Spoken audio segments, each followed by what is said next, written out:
We're going to work on G arpeggio and horizontal strips, and this will be the basis of working on rolled chords. You have to know where you're going with rolled chords. So we're going to start each strip on the bass bridge with our left hand, and we're going to play triangles straight up the chord as far as we can go. Our first strip will start on the 1 of the chord. That'll be a root position chord. Our second strip will start on the 3 of the chord, which is first inversion, and our third strip will start on the 5 of the chord, which is second inversion. And it's a G chord, so the notes are G, B, D.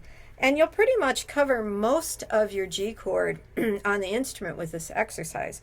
So first you want to do it without rolling, and it helps to use your hands. So this will be our first two triangles will be our shed shape. The bottom of the shed, 1, 3, 5, G, B, D, and the top of the shed, B, D, G. Up there, that'll be first triangle, second triangle, so that's my shed shape. So it'll be these, and then that, and then it'll be this, and then this is a little downward triangle that we'll end with, that's still root position. So I start with my left hand, 1, 3, 5, G, B, D, then I repeat the last two notes. And I repeat the last two notes. And I repeat the last two notes. Then I can pause at the top and come back down and do it backwards.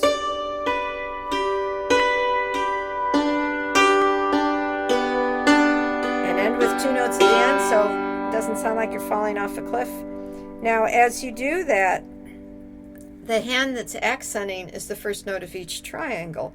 1, 2nd, left, right, and then start with your right hand down again.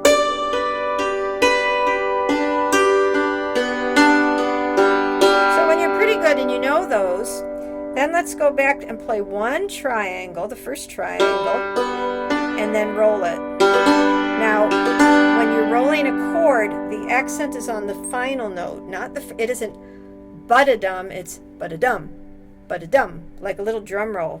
And that first rolled chord is actually the hardest one because it's awkward.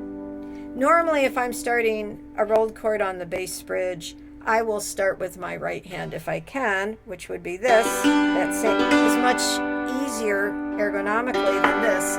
But for the sake of this exercise, we're doing it starting with our left hand. And we're just reinforcing all the notes, in this case with the G chord. So play the triangle so your hand absolutely knows where it's going.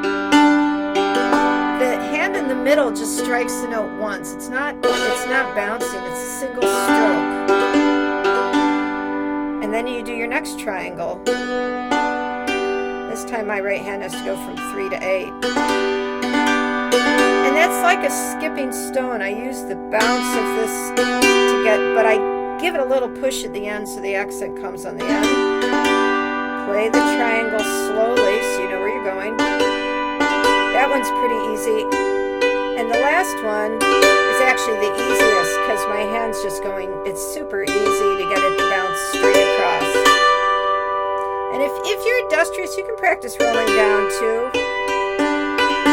But we don't have nearly as many opportunities.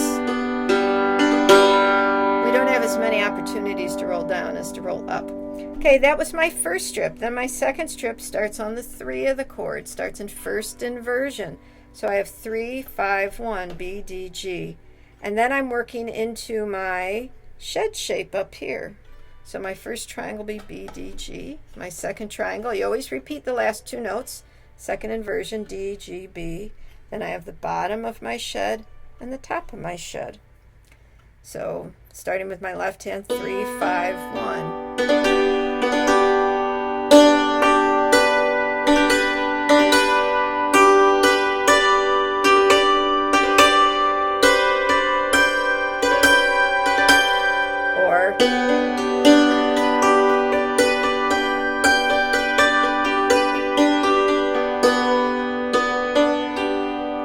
Make sure you pause before you do those rolled chords so you really hear accents on the last note, not the first note.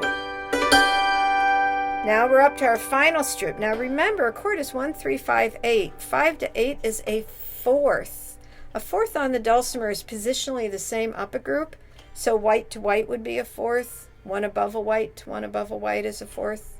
One below a white to one below a white is a fourth. So here's my fourth on my G chord, D, G, B. That is second inversion. I'm starting on the 5 of the chord. And then I'm just doing my diamond shape and one more triangle at the end. So I play it slowly and I roll it. Bottom of the diamond, top of the diamond. One more, because I can. And if you're feeling industrious, you can do a bonus one. That is the hardest of any of them, because it's the more vertical you go, the harder it is to feel the bounce. Now this basic technique, so all that was a G chord. This basic technique can be used to play 4-note chords or more. I could do a G major 7. I could do, major, minor 7s. You can also use it, you don't have to go straight up the chord. I could use it for open chords. I often do that, 1, 5, 8 without the third. But if you can even do, octaves. The farther your hand has to travel that's bouncing, the harder it is. But starting with these basic triangles, if you go straight up a chord, starting on any note in the chord, and you use 2 bridges, you will get a triangle. It might be an upward triangle, that is, you go up for the second note and then cross. Or it might be a downward triangle. I go down for the second note, I cross right away. But the triangles are different shapes, but they're always triangles.